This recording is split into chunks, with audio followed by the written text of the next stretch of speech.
It is that time. We are building the final section for the Studio Scale Escape Pod, which we mounted last time. We are now going to do the engine section. That's my test build. This is where we're going to be starting with this wonderful 3D print, nice and light and hollow, and all of these parts. This is part heaven for scratch builders, people who want to build these kinds of kits, because there are so many parts in the engine and they are just so wackily placed.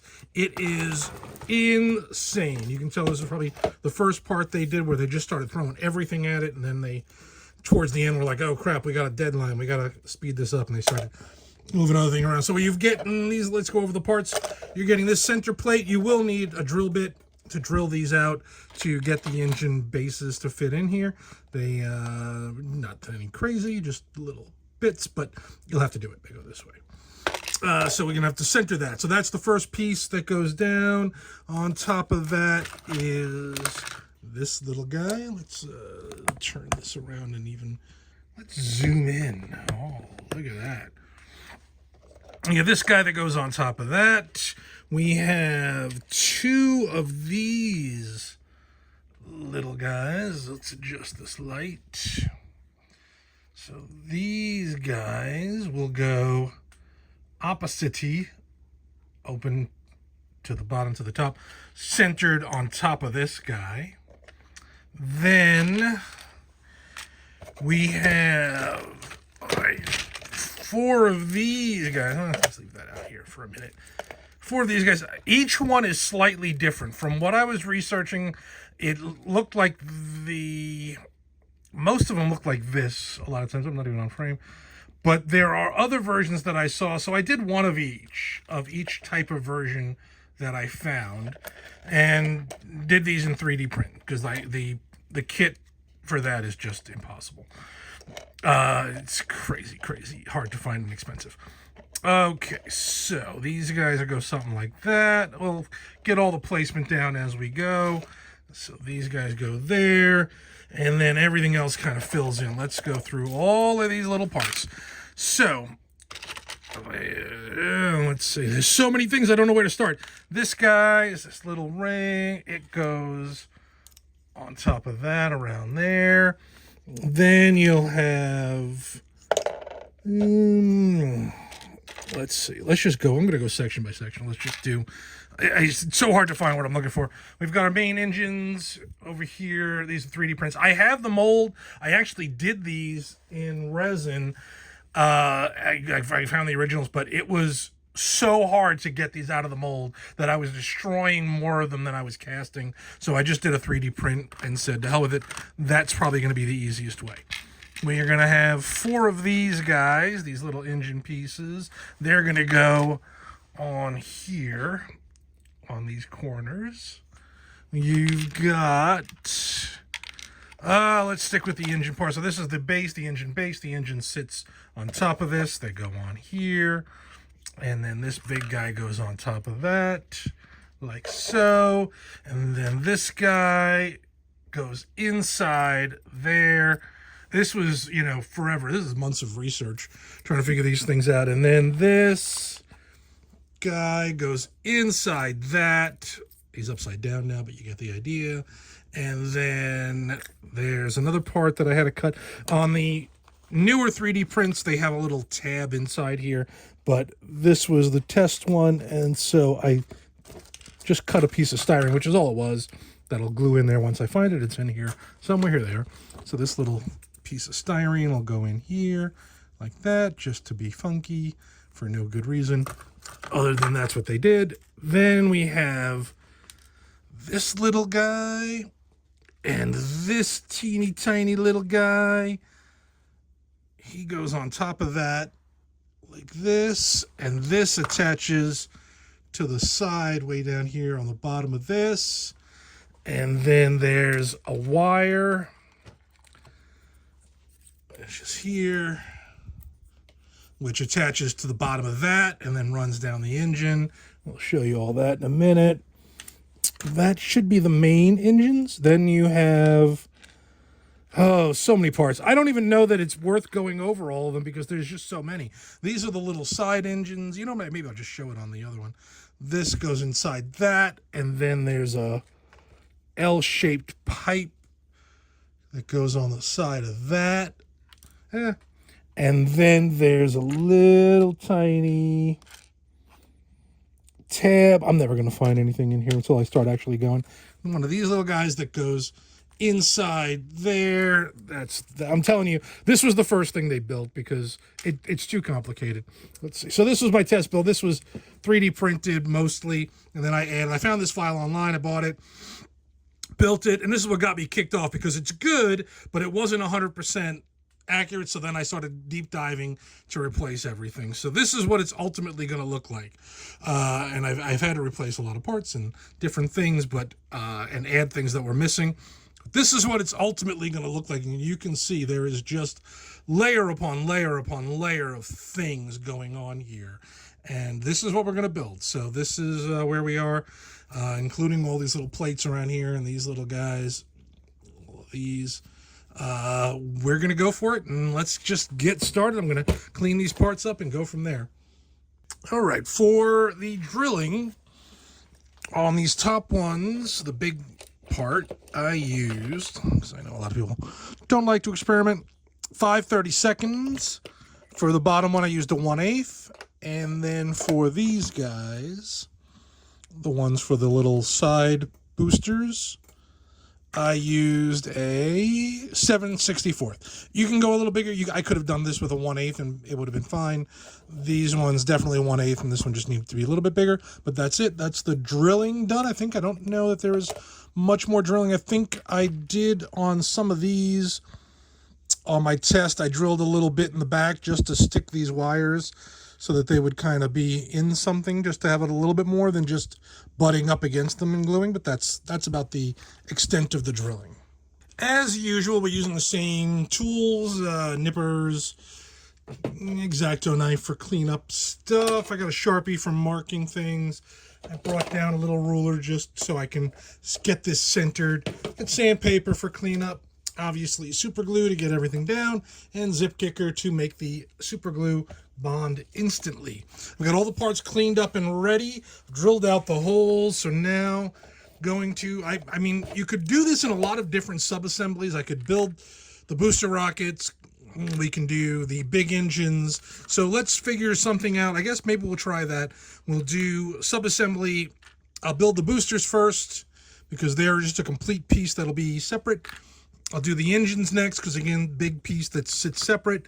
And then we'll come back and do the rest.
We are almost there. We've got just about everything done. We're going down to the body plates.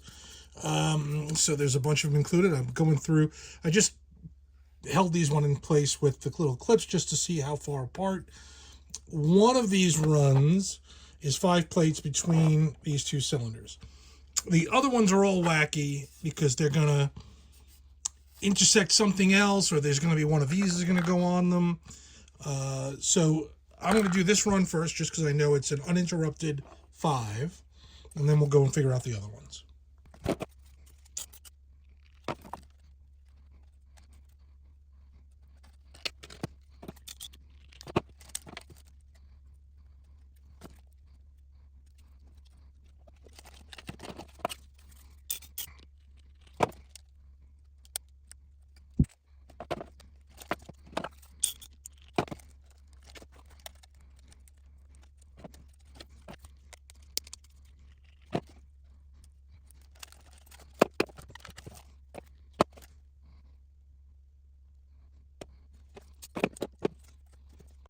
So one thing I realized, they are pretty much even.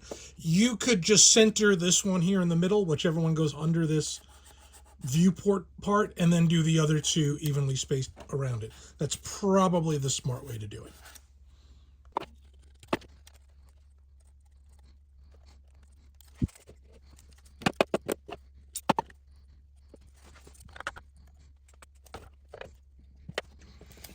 So on these guys here, there's 4 of these peak holes, whatever you want to call them.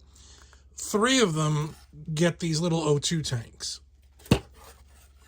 But the 4th gets the little booster engine. So just keep that in mind. They are weird. There's 3 of these to 4 of these. So these are oddly spaced. It's a little wacky, but you'll figure it out.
One note, when assembling these engine guys, the peg here guy goes towards the middle, and this one's a little off, but you know what I mean.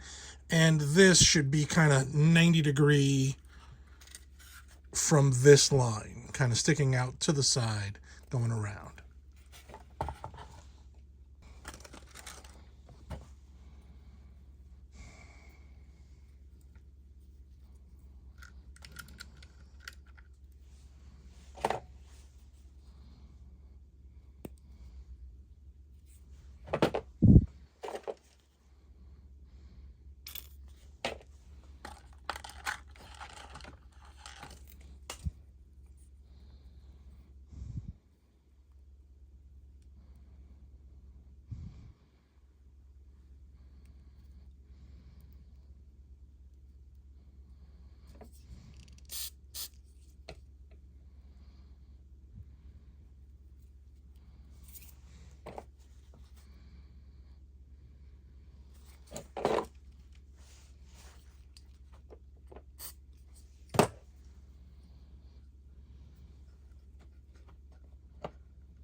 And one more note, if the wires don't lay down right, you can dip this in hot water and then they'll bend whichever way you want.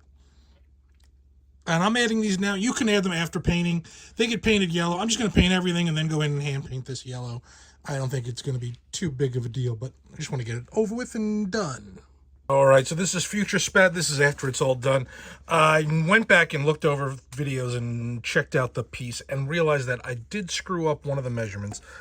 Let's see if we can do this without destroying things.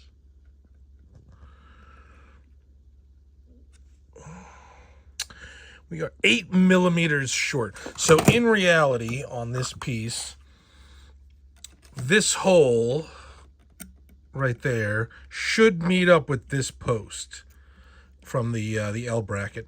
It doesn't, and I'm realizing, one, my angles on this side are too shallow. It should be much harder angle in, which would definitely move it up.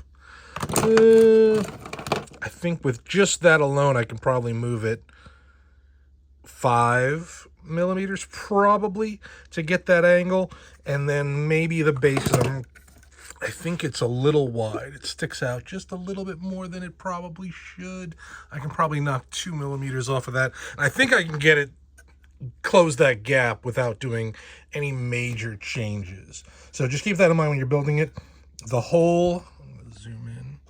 The hole from this part should meet up and literally sit in there. And this piece, this big C-Lab piece, goes under this center instead of just meeting here. It should go under it. Just one of those things I realized afterwards. So I was like, I was very close. Just need to give this 3D print, the base, a redo, and then everything else should line up. These are all, everything's original except this part, so everything else lines up correctly. The only difference is this is too smooth. It's a really hard angle on the original. It's much, much more defined. And I guess probably about 2 millimeters shorter. So that's a little update, and that's it. And that is it. That is the complete engine. It is so many parts.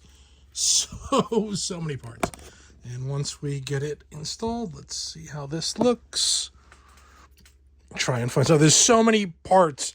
It's really hard to even touch it because you're always afraid you're going to break something off.